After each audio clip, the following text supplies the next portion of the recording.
I'm Cleve Weisgerber with the LSU Ag Center. Basically what we're going to talk about now is getting control of the horse's body while you're on it. You need to get in control of the head, neck, shoulders, midsection, and hindquarters. I can't emphasize enough how important groundwork is. If you do your groundwork and do it correctly, this part is going to be a whole lot easier. Now to begin with, we're going to try to get control of this horse's neck. This is done simply by sliding your hand down the rein and just gradually, easily asking this horse to pull his head around. When he does, you release the pressure. You want to do this as light as possible, but you have to use as much force as necessary. But every time this horse moves his head and gives you his head without moving his feet now, you release. Because horses learn from the release of pressure. You want to do this to both sides also. As soon as he gives you that face, you release him. Simple and easy, but light pressure. And it's not the pressure that you put on him, but it's the release of pressure. As soon as he releases the pressure on the reins, you release your hands. The next part that we want to talk about moving is this horse's hindquarters. By doing so, we're going to move this horse around just a little bit for you here. As we bend this horse, we talked about the three buttons that we had on this horse: the front, the middle, and the hindquarters.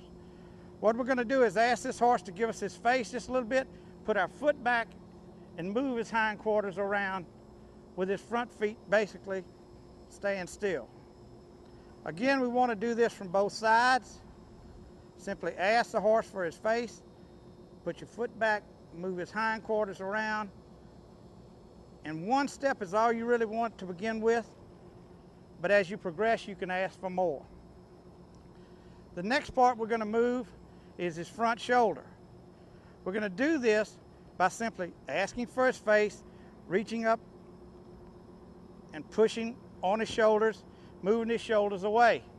You start out with one step and you increase as it gets better.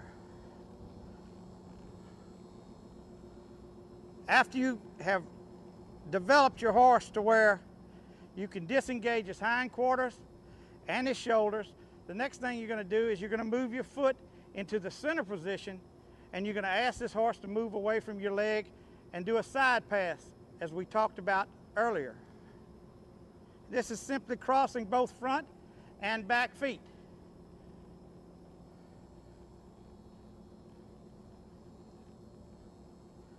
And you do this again with the lightest amount of pressure. The least amount of pressure you can do and get the job done, the better. Once you get control of the horse's body parts, you can walk your horse in a circle.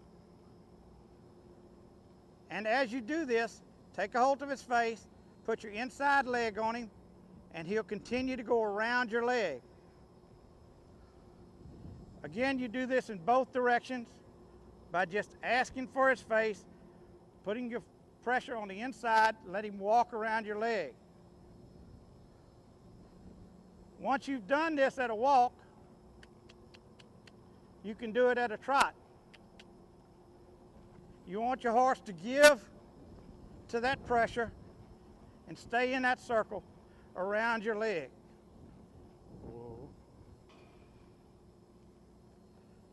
And again, you need to work on your horse to do it both ways, where he'll just give his face, bend in the middle, and walk around your leg.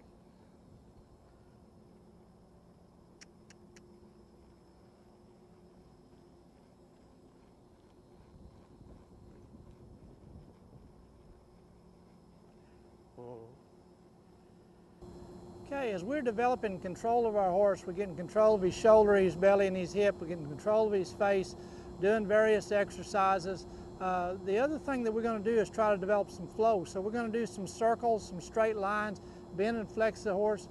Let me get a little room here, Cleve, a minute. And we're going to walk this horse around. Just take hold of their head and get them to give and relax, and then drop the rein and let them go straight a little bit, and then pick up the head and bring it back around again. and just continue to increase our horse's flexibility and quality until the horse will relax, until he'll walk, trot, and lope in a straight line or in circles and develop the flow that we want to have. The other thing we've talked about, we're going to put our leg back in that number 3 position and push that hip all the way around. Now, as we do it at a standstill, then we're going to start doing that, moving it at a walk, and then at a trot, and then at a lope. And we're going to start moving that hip, picking up that shoulder for our neck rein, bump that shoulder, and get that shoulder to move across. All this is part of just getting basic control of this horse's body. As we get control of his body and he gets better and better, then we can do a lot of exciting things.